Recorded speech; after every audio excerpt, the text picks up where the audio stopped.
welcome back to the channel. My name is Abby and I warmly welcome you to the Caribbean and to my container garden here in Trinidad and Tobago. As you saw in the interim, I mixed some sulfur and some water, a tablespoon to 2 liters. It was recommended to mix, ouch, mosquitoes are brutal.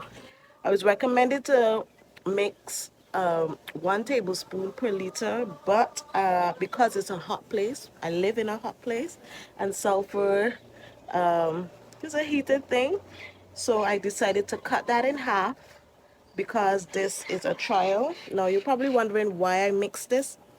They said that spider mites don't do well, or mites don't do well with sulfur.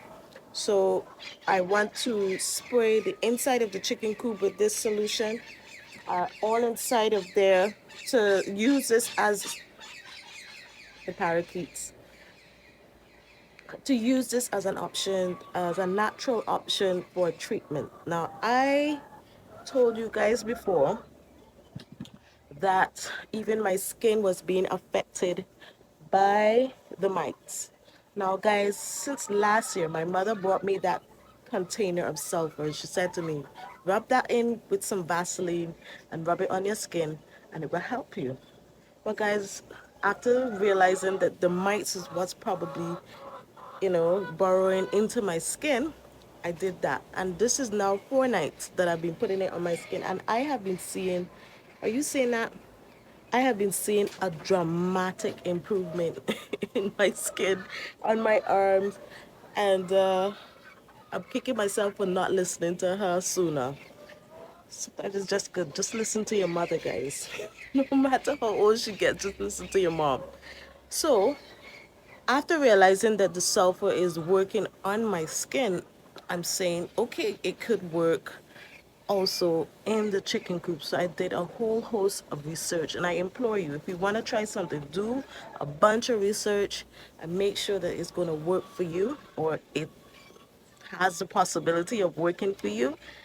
And so I did a bunch of research on using sulfur, if it is toxic to chickens, if it's toxic to humans, and apparently when it's used in small doses as I am using it, it is not. And it is known to kill mites. It's known to deal with the problems I'm having here in the garden. And as I said, I realized that the coop, the area over there, is my source, my breeding ground for these mites. As the chickens, they too are starting scratching again. So what I'm going to do, I'm going to spray inside this chicken coop.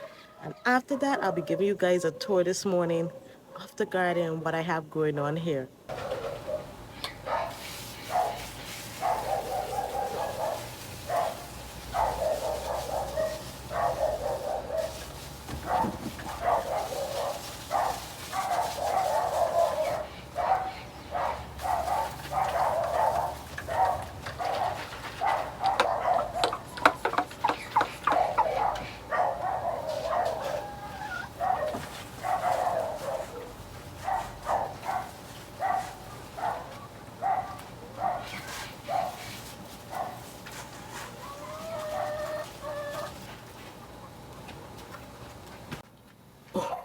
My goodness, I've now just seen the largest African snail. Oh my goodness. This is the first one I've seen for the year, guys. First one. And he is large. Well, he'll be chicken food in a bit. How am I getting that though? Just to give you an idea of how large this thing is, this is in the palm of my hand. It's ginormous. When I used to live in Barbados, this was a major, major problem. And the people of Barbados came together to deal with the African snail the most effective way. And what we did was that we hand collected any we saw and either put them into pails of salt, because the reason why we put them into pails or bags to control them, because the government was, let me just slow this down. The government offered about, I think it was like either 25 or 50 cents a pound for these snails, to get the people to go out to pick up these snails. So there were lots of them. So people went out and picked up these snails. Those who wanted to get money and gave them to the government. Others, because the government educated them on how these reproduce, these guys, they inject hundreds of eggs into the soil. And you don't see it. It's far down into the soil. These guys inject the eggs into the soil. So the government had educated the people and said, when you see them, don't leave them. Pick them up and put them in a bag or a bucket with salt, so that when they're killed or when they're dying, they don't have the ability to now inject the eggs into the soil, and you could control the population that way. And that is how they were able to control this quickly in Barbados. It was a nuisance, guys. Back in Barbados, I used to plant peppers. I had half an acre of sweet pepper plants, and in one night, I lost a quarter acre in one night, guys, to these things. These will be all on the back of the house, all on the guard wall, and because we came together, the people in the country of Barbados, with the education that we were given, we were able to combat this. So, here in Trinidad, it's a new thing. People don't know how to deal with it. But basically, just don't leave it on the soil. If you pick it up, make sure you have a bucket. It reeks. The stench is beyond explanation. But once you can stop them from injecting their eggs into the soil, you'll be able to control the population. Just make sure you put it in a bucket with some salt and have a lid for that to contain the scent that will emit from it.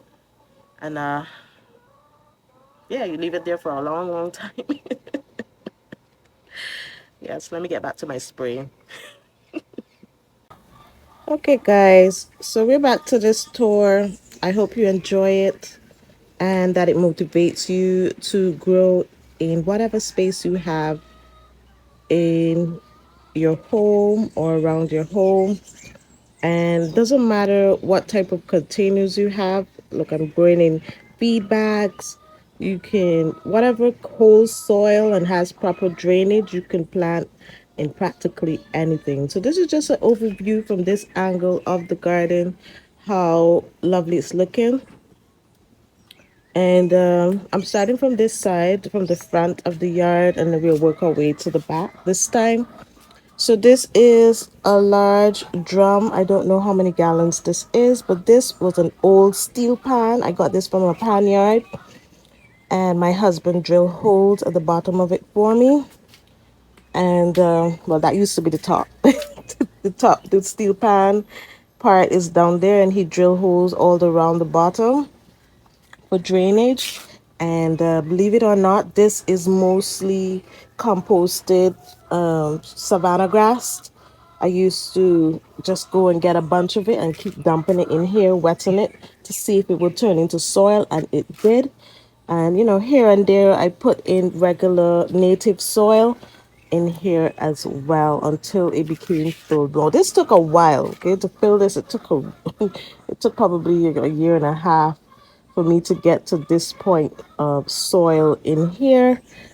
And also when I transplanted this, I thought it was an orange tree, but it's a lemon tree. When I transplanted this in here, that also added some soil in here as well.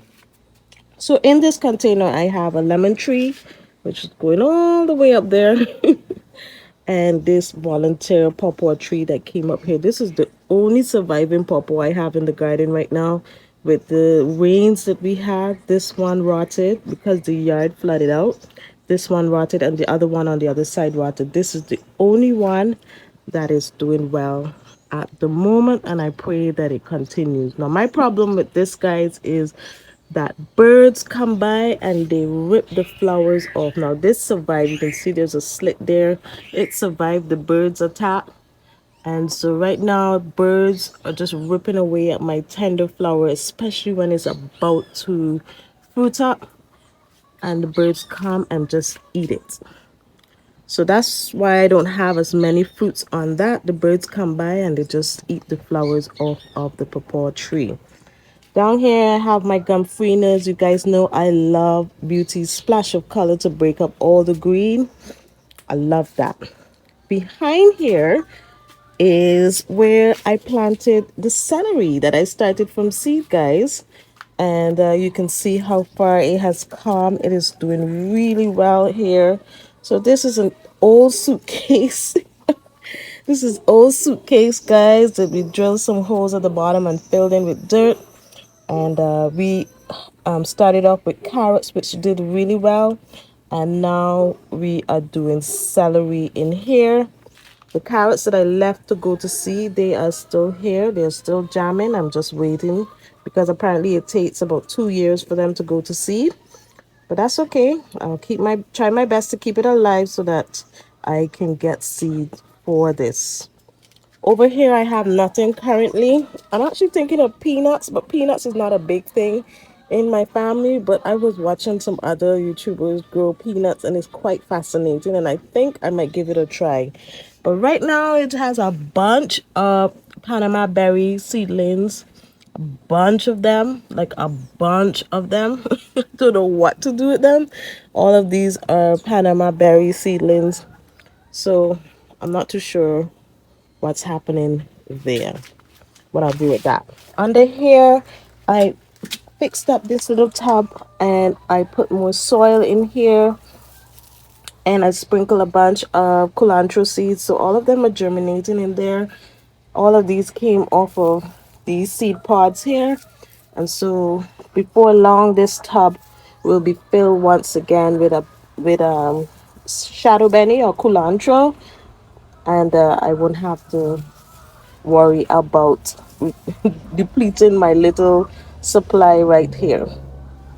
Over here is my broadleaf thyme. I also added some soil to the tub in there, and these guys are bouncing back really nicely.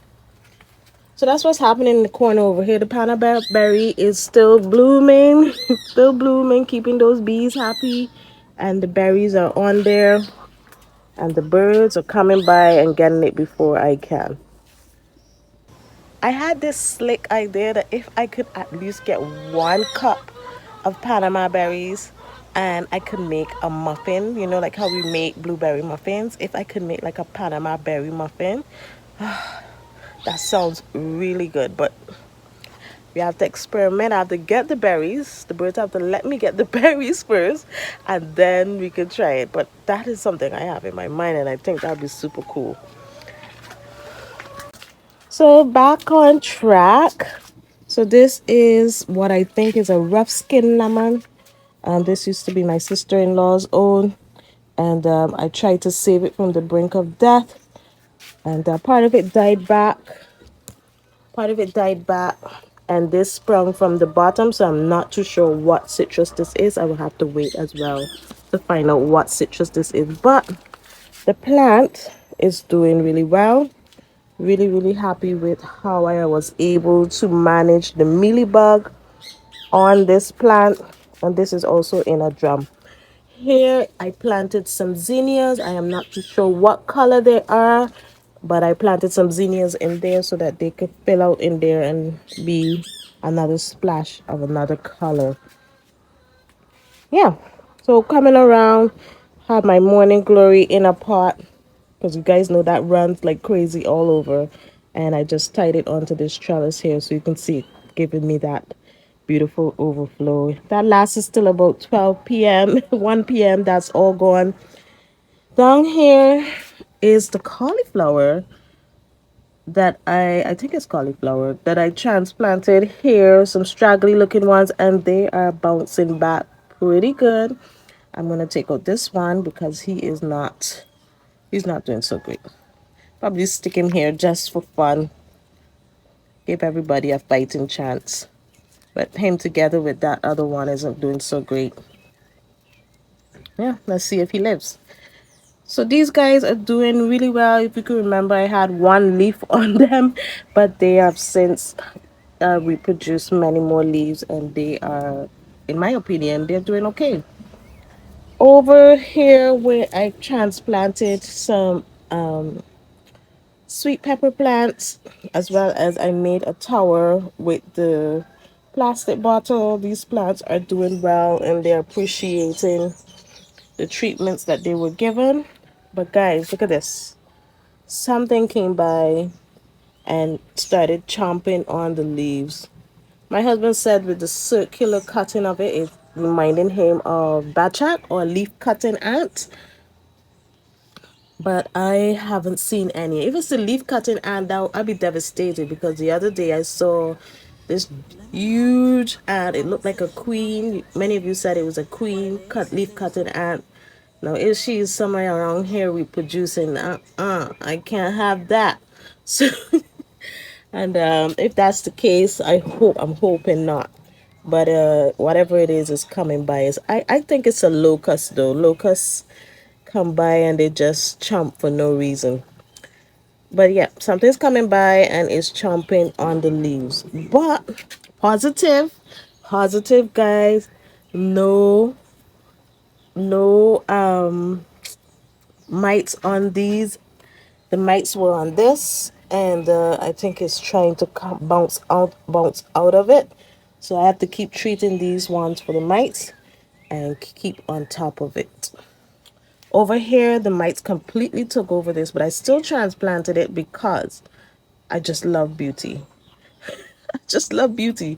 And I'm hoping that it can, bounce back with the new foliage. So I will come through and give this a good prune, and hopefully this can, bounce back from all this damage that the mites did to this. In this trough here, I have my wandering Jew. I love this plant. I just love the vibrancy of the purple underneath. The stripe is just so intriguing. So I have it cascading on the side of this, on this side. This was initially to be on the other side, but it's so heavy to move. I just couldn't do anything about it. In between here, I have some turmeric just planted, some turmeric stuck alongside the edge here, some turmeric here, and I have some also going all the way up the trough for the next turmeric harvest. I also have this pumpkin here. I just sprayed some of the sulphur solution on it to help me with the spotting, the fungal issue that's emitting because of the excessive rain. This here is a green amaranth plant. We can use it for bhaji in the size of the leaf. It's pretty cool. Any amaranth plant you can use. It's actually a bhaji. Bhaji is a local term here for a type of spinach in Trinidad and Tobago. Okay, something. There's a leaf mining ant on my hand, and I am going to kill it. Hold on. Got it. So over here, I have a bunch of seedlings. This my mom brought this for me. Is a Suriname cherry. I loved it. I've had planted one in my garden in Barbados, and she was able to dig up a seedling and bring it for me. So I'm hoping that it continues to grow. Over here is an okra that I had transplanted from in the greenhouse. It was a volunteer okra. But what I want to mention is this. Now, last week someone asked me what is dampening off, and this is what dampening off is. So with the excessive rains that we've been having here in Trinidad and Tobago, the soil holds in this moisture and the soil begins to rot from the root. And this is what happens. So the top of the plant stays pretty all right, but this plant is actually dead or dying, and this is going to spread all the way up the stem, and this plant is not going to survive. So this is what dampening off is. It's the rotting of the root tissues. See, all of that is rotted, and so this having this plant will make no sense at all. Let's compost now. Right, so I educated you on that, what dampening off is and what it looks like. And that happens with the excessive rains, excessive moisture. Here I have some pat choy in another grow bag here with some soil. and an eggplant or baigan plant. We call it baigan locally. Baigan. I'm gonna put the word at the bottom of the screen. But eggplant. This is what we call it. The English term for it. And this is the long black eggplant. And this one doesn't have as many seeds as the smaller black beauties, and that's what I want. I want a meaty one that I can roast and freeze for future use, because bacon is pretty expensive here. Eggplant is pretty expensive here. Let me go on this side. Oh, let me go on this side. Come back here. So over here, I planted some more zinnias by my little seating area that I'm creating here. I have to scrape these chairs, clean these up, repaint them, and my husband's going to finish making up this, and I'm going to make some cushions to make a beautiful sitting area right here. Can you see this, guys? So my petunias, my friends, the vibrancy of this purple is so stunning. So this is the petunias that I started from the seed that I saved.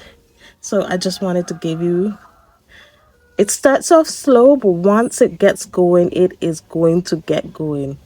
So you can save your seeds, save your petunia seeds, save your flower seeds, and you will have your flowers for years and years once you're diligent in saving your seeds. So these two I'm going to pop off because they're sad. I'll put that there to compost in place. Now, I don't know the name of this plant, but my mother told me it's poisonous. I had initially gotten it to have it as a house plant, but because I have small children, I am not going to risk it. I'm going to leave it right here in the shade of this tonka bean tree. On this side, I have some more ornamentals and elephant ears that is loving life right there in the corner there. Here, I have a cucumber plant in a grow bag, and the white fly and the mites were just relentless on this plant. So what I did is the same hoop that I use for protecting my greens on other plants, I just leaned it up here, and I made something janky here, and it's working pretty awesome. Like I said, if you're having problems with your plants and you can get a netting around it to just ease your issues, do that. You can do that, and until the flowering begins, and then you will have to go back to war with the animals that are willing and basically eating all your produce. But yes, back to the tour. So this is my cucumber plant here. I'm hoping that I can get this, to fill up this space down here away from the birds the best that I can. On this is the very first tower that I built. Guys, let me come around. This is the very first tower that I built. And I initially started it with beans, but the beans didn't do so good because it was too dry, it was too hot. The flowers and the fruits either fell off or the fruits did not mature. So I have some basil now here in the cool. So it's doing pretty all right. Again, you guys know I had a lot of treating to do because I had mites everywhere, but they're doing pretty all right. I'm just waiting for them to bush up a bit more. I don't have any more seeds, so I'm going to let these go to seed and let the bees enjoy them this year. I have a pak choy that was looking half dead. I just gave it a chance on life, and it's taking that chance. It's bouncing back. It had that one leaf when I put it in there, this one little half of a leaf it had, and now it has three. So give a plant a chance and it will gladly take it. In this little trough here, I just have some rain lilies. So when the rain falls, I send out this pink beautiful rain lily. I stuck this plant in here, and I also have a periwinkle in here as well. And this too is happy with its new home. I have a butterfly plant in a pot. I just put it here for aesthetics to kind of cover the soil on the top here. And I have this lonesome petunia in here that is a little straggly, but it will fill out in time. It will do better. I also have the green envy zinnia on top of here. We get the best looking flower.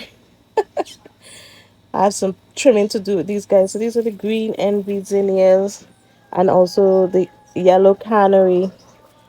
And also I have the Bodhi bean or yard long bean, but I have this in here now, guys, probably 7 weeks, and I have yet to see a flower. So not sure what's going on there, but I'll exercise patience the best that I can.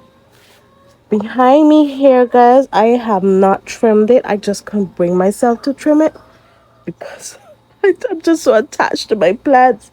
I have trimmed though the I pull off a bunch of leaves off of the banana plant because they were all suffering, and so I pulled off a bunch of leaves off of the banana plant and it began shooting off more leaves and more flowers, and more fruit is coming by.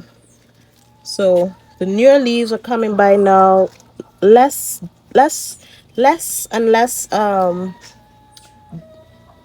affected by the mites, because you guys know I'm currently treating. So you can see all of these were curled by the mites, but the newer leaves that are coming out are doing a whole lot better. So I'm seeing some improvement in the newest of the leaves.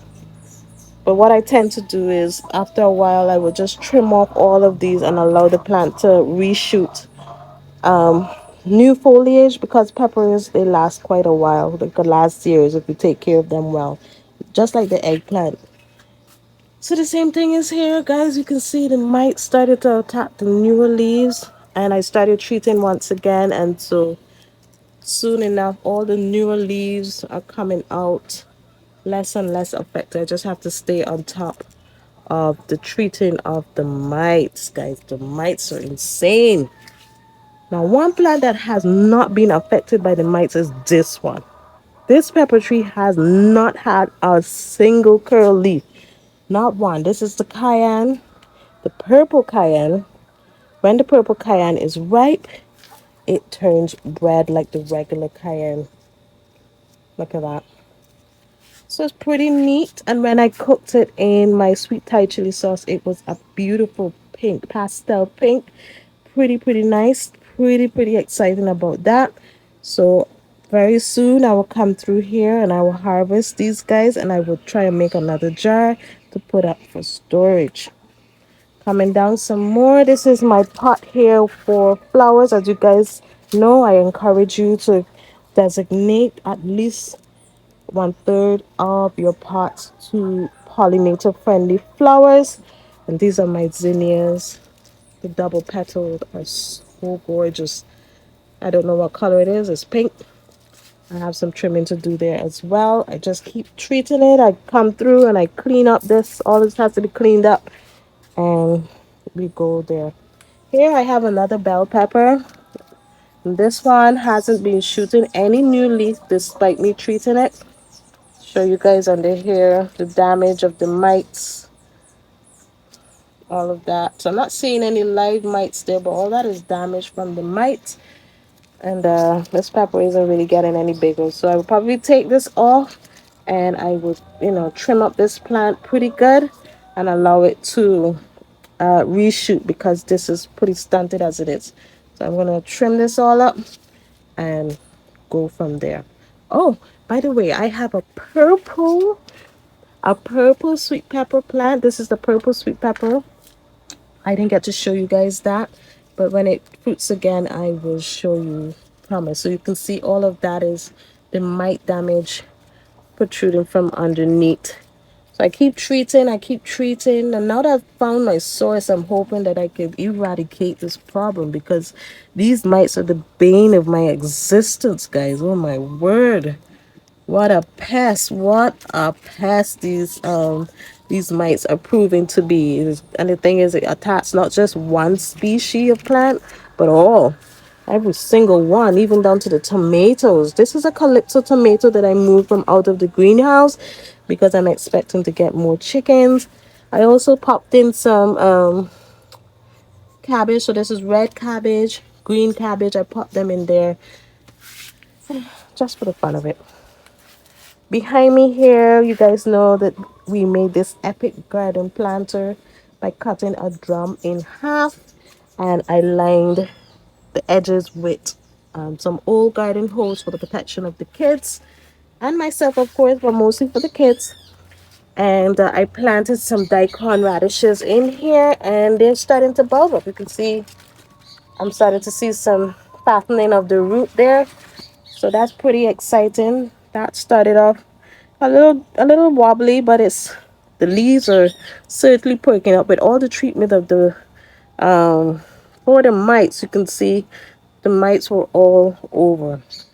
This, guys, is the mites. The mice the mites were taking over the striped beans, and they're still there actually. And I have to come through here and treat these because I tried not to treat these guys so much, but I have to in order to control the mite population here. So there are beans coming up in here, a bunch of beans coming there. These are the striped beans, and my kids love them. We had a few. I put it in their ramen. Kids love ramen. They just love ramen. So I found that boiling their vegetables in the ramen for the ramen in preparation for the ramen and jazzing it up a lot, it is helping me to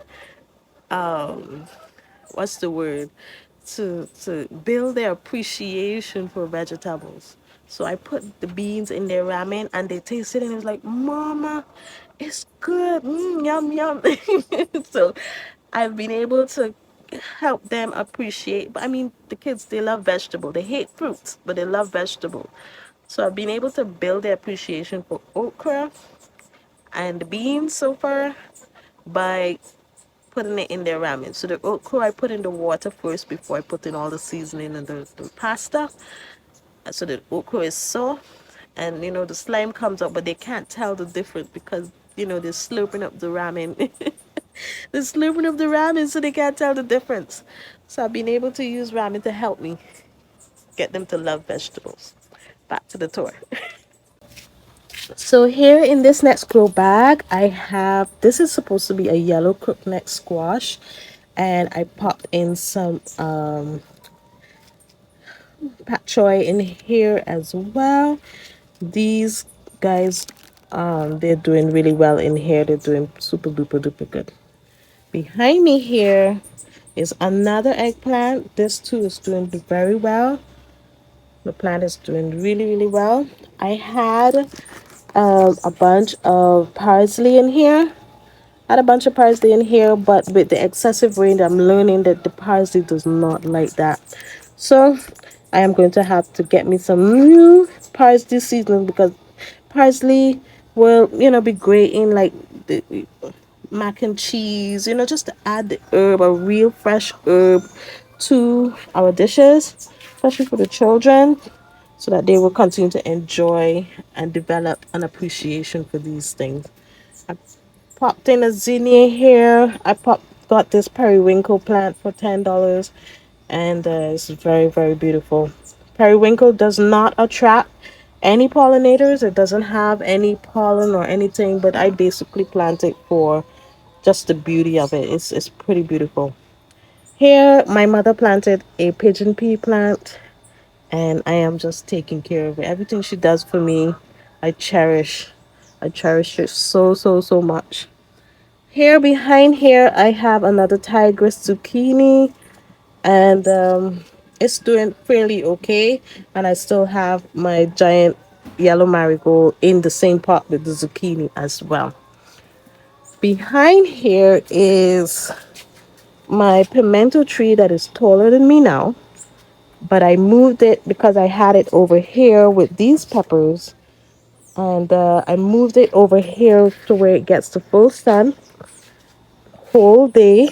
Reason why I did that is because I had this pimento tree here the whole time. He gets sun all day until about 4 o'clock in the evening, and look how many fruits.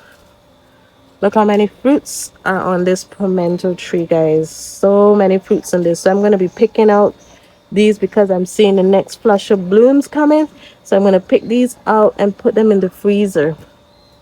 Last year, I picked out about 2 gallons of pimentos and it lasts me throughout the year. And I had them in the freezer. I did not have to buy them at all. These are some fine thyme that I started from seed. These are not fine thymes. And they too have a slow start, but I keep at it, guys. I keep taking care of them the best I can. I let them know how much I love them. So these are the regular fine thyme. Here in this spot here, I have some red cayenne. And these ones too, you guys saw when I pull up all the leaves. You guys remember that? This had not a leaf.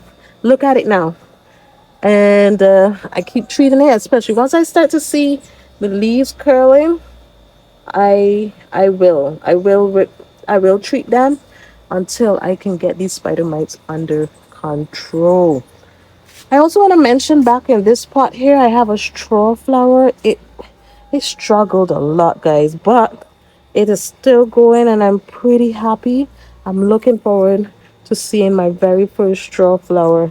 I think I will start some more of this just for the change, difference in flowers and texture. You guys know I'm all about texture. Now look at this planter, guys. It is absolutely glorious. Glorious. So in here I have 2 types of carrots. Let me get up and come around where I can show you better. Yeah, so I have 2 types of carrots in this planter, guys. I started off, this side here is the little finger carrot. And then my mother came and she gave me some Nantes. So this is supposed to be an even bigger carrot. So these two are doing pretty good. Now, I also had onions. You guys saw when I snipped it, but I didn't see much of a difference, guys. So I don't know if snipping in the Caribbean makes any sense. But I think we should leave them. leave the leaves, because all the ones that I snipped, all of them dried down, and these are all new leaves coming up on these onions here. So I don't know if snipping is a good idea for the Caribbean onions. These here are some yellow wax beans. I don't know if they will do well, but I am all experimental. I'm trying to get the beans out. But as you can see, loads and loads of flowers in here. I'm not seeing any fruit as yet, but I'm seeing lots and lots of flowers in these beads, and the plant is pretty healthy. Here and there you're seeing the curling from the mites, but because I treated it in time, they haven't been able to take hold of the plant itself. But these beans here, they're flowering pretty good. Remember this one radish that I left in order to get seeds? I'm always going to encourage you to leave one plant out of every crop to go to seed, so you can keep getting seeds. So I'm hoping that this goes to seed pretty soon and I can get me more radish seeds. Look how ginormous that. I have to control myself. Don't pick it, leave it. Seed, you need seed. Right, so that's doing pretty good there. I am also very proud of these beetroots. These foliage are doing so good, as well as the roots themselves. Now this is a cylindra, so it's a long beetroot. It's not a round beetroot, it's a long one. And I'm seeing root development. And listen, I couldn't be more excited about it. Not just the root development, but also how the foliage is doing as well. So I have to say that probably my failures were based on the spider mites as well. On this side of the plant, I put in some more beans. These are the striped beans that does well in the Caribbean. Stuck some ginger in there. I have a dinosaur kale in here, waiting to see how this does. And I also have some volunteered lettuces from the romaine lettuce, and I saw one merlot survive in the back there. So a whole array of different vegetables in this planter, and they're all doing really well. Really, really well. I use this for the kids' ramen. I like to have my spring onions up off the ground because they're cleaner that way, and yeah, they're cleaner that way. And I prefer, especially for ramen, which doesn't have a long cooking time, that I have less bacteria to deal with when it comes to greens like that. All right. Ooh. So this is my herb bed. This is my lemon thyme. This thing loves life. It is almost taking over the whole container. I also planted some more spring onions on this side, and I also have my stevia plant going on here. Ooh. To my left, you guys remember I said I was having trouble starting these sorrel. This is a sorrel plant, guys, and I had to get me two seedlings. So I went and I got me two seedlings, and I planted them in this 5-gallon bucket. And when I got it, it was very sad looking, but now it is doing a whole lot better. More flowers, more flowers. This is the dahlia. This is my wall of pak choy away from the slugs. It's doing good, but the butterflies, oh yeah, they're doing me a number, guys. This one got broken by mistake, and the chickens jumped up and got that one. Another sorrel plant, and I also popped what's this? Cabbage in here. And then finally I saw another one of my seeds germinated in there. That's a sorrel seed, and this one is a start that I bought. And the pretty neat thing is that I'm seeing, can you see that? I'm seeing little calyxes in there already. That's neat.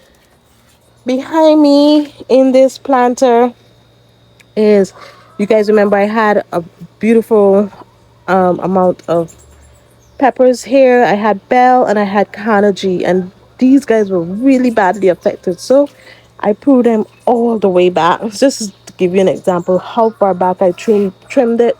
So I cut it, trimmed off all the leaves, and now it's reshooting new foliage, and it's for me to keep treating it so that the spider mites does not keep overtaking it.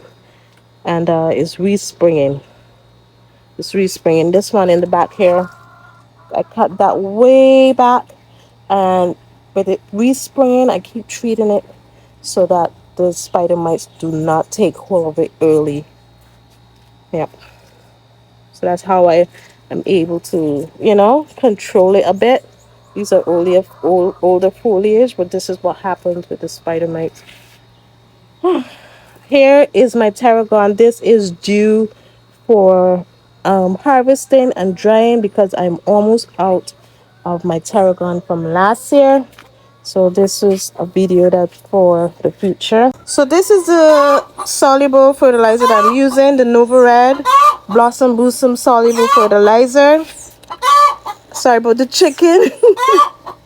She probably just let go of nuggets. So this is what I'm using. A 10, 20, 36 with some extra boron and calcium in there. And this is to prevent fruit rot and to enhance flowering. You guys know my pumpkins in the rainy season, they rot. So this is why I chose this to try this out.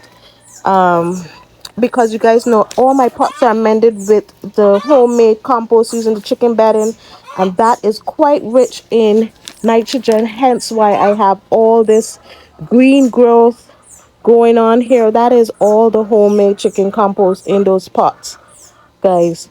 So in here is pretty filled with the nitrogen, but those other like the potassium and the phosphorus, it's low. Why I know that is because a couple of my plants, like this pepper plant here, barely has any blooms. Actually, this big plant only has produced this one fruit so far, and right now I'm treating it to see if it will give me more blooms. So I'm seeing more budding about to take place here. I'm seeing it. I'm seeing more flowers about to, so and I moved it in the sun as well. All my flowering plants, um, that's to encourage flowering. So I don't need any more nitrogen, but I do know that I need boron in the soil because there's a particular way the plant's yellow. There's none here that I can show you right now because most of it has rectified. And so I really wanted more boron and less nitrogen. I wanted more of the flowering boosting and the rooting boosting. And so that's what I've been using in the garden because I don't need the nitrogen. I have lots of it via the compost, and I just wanted more blooms and a stronger rooting in the plant. So that's what I've been using as a soluble. Now the Nutrex is high in the nitrogen. It's actually balanced. The nitrogen, the potassium, and the phosphorus. It's 20 20 20, but I don't want the 20 in the nitrogen, so that's why I am using this. So when you're using a soluble fertilizer, you have to take into consideration if you're using compost that you don't want to give your plants too much nitrogen and be like me where I have a bunch of green and barely any fruiting. So that's why I am no longer using the Nutrex. I'm using the Nova Red. And guys, I could tell you the flowering is boosting for sure. And the flower plants, they're doing a whole lot better. And also, I've been seeing better fruiting taking place in the garden, especially down here, the banana plants here. These guys are doing all right. So it's just for me to keep on top of the spider mites. So yeah, this is what I'm using as a soluble. Hope this answers your question, Wendy. In this planter, I also have. Oop, I'm the wrong angle. In this plant, I also have this papaya. I thought I lost it, but it seems to be holding on, and I will hold on with it until it tells me absolutely okay, I'm gone. So I'm holding on just for those fruits, please. So this is in this planter as well. This was a volunteer. I find volunteers are so much stronger as plants. So this is my what is this? Confederation rose. This too is in a 5-gallon bucket. This shed leaves like crazy. I didn't know what was happening, but it's calmed down and it's not shedding anymore and it's looking green once again. So I'm happy about that, but I think I might need to get me a bigger container for this plant. I don't know the name of this. You guys know what's the name of this, but I just love this plant. When this plant starts off, the newer foliage starts off bright red like this, and then it gets purple like this, and then it gets green. It's pretty neat. It's pretty neat as a plant. I love it. Up here, I have my pumpkin, and so far on this vine, I only have this one pumpkin. All the others on that side where the spider mites were, all the fruits, everything, they fell off. But this is the only surviving pumpkin, and I'm hoping that it comes along because in the rainy season, pumpkin tend to rot. Here I have stuck another petunia. I'm hoping that I can get petunias to come down here, beautiful purple, and along with the butterfly plant here. Down here, this is the next half of the epic planter. I ripped out the passion, not passion fruit, the cucumber plant that was here. And so now we're left with the ginger. We're left with the dill. I hope the dill can catch itself finally. And look at this, guys. This this plant here. These celery.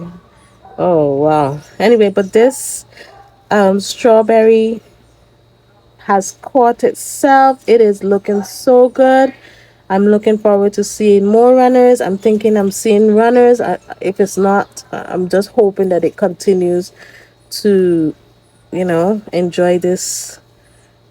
It looks so lush and beautiful.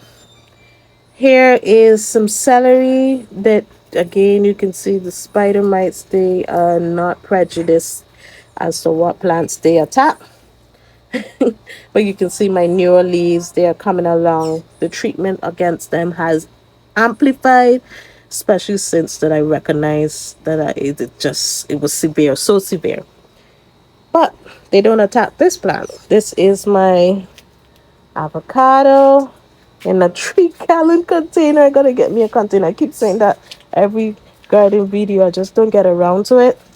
Down here, this one has some root rot, so this one is gone, like gone. And here I have a dwarf banana, waiting to see when this flower. I also have me some cane, guys. This thing is long.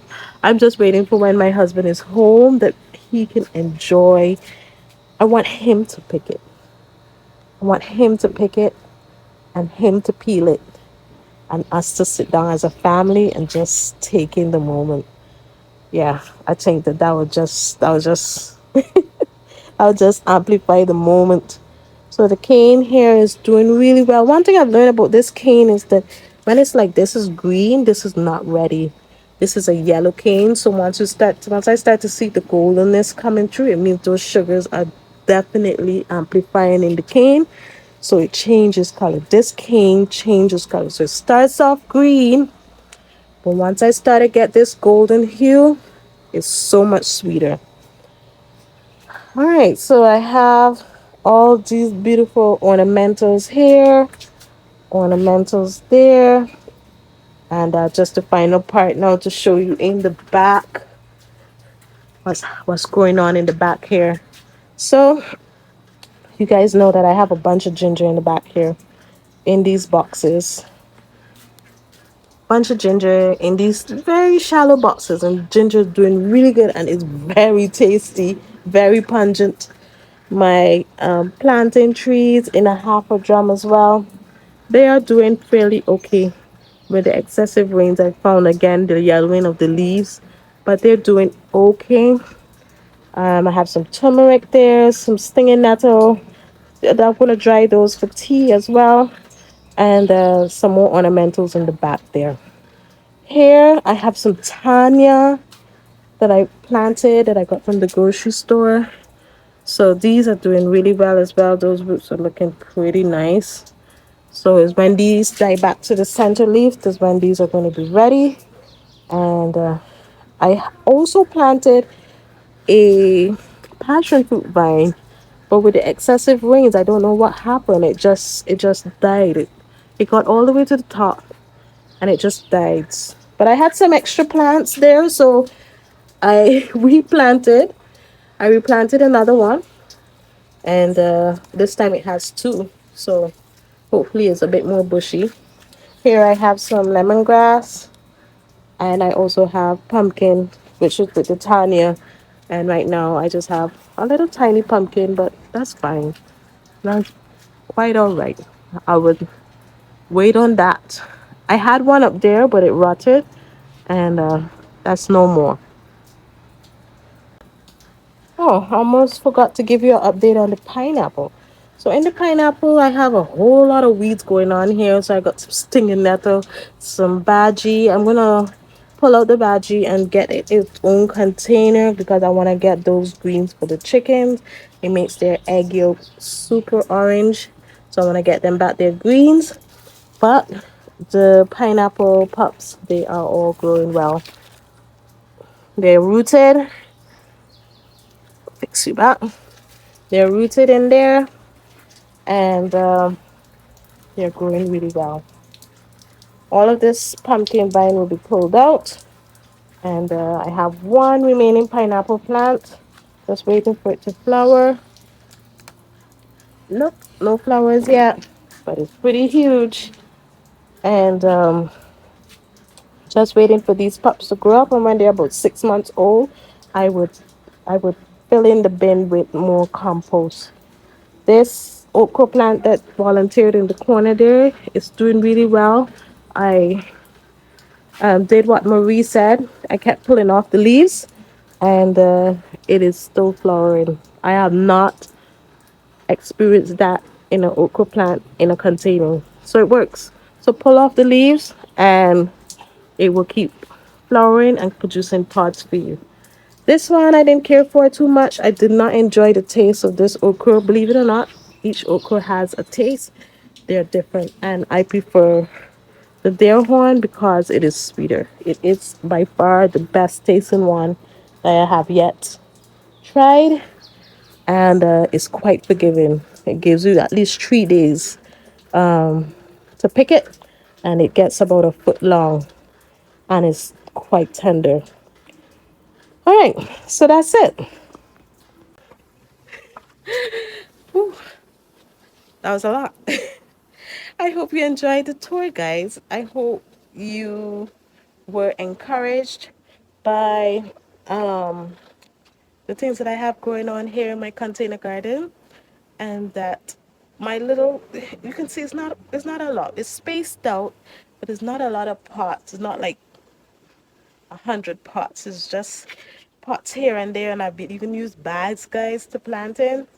I have one more bag, and I'm going to plant some more okra, and I'm going to make a tower out of that bag and plant okra on the top and cucumber at the bottom. So yeah, with whatever little space you have, I want to encourage you guys to get up and get growing.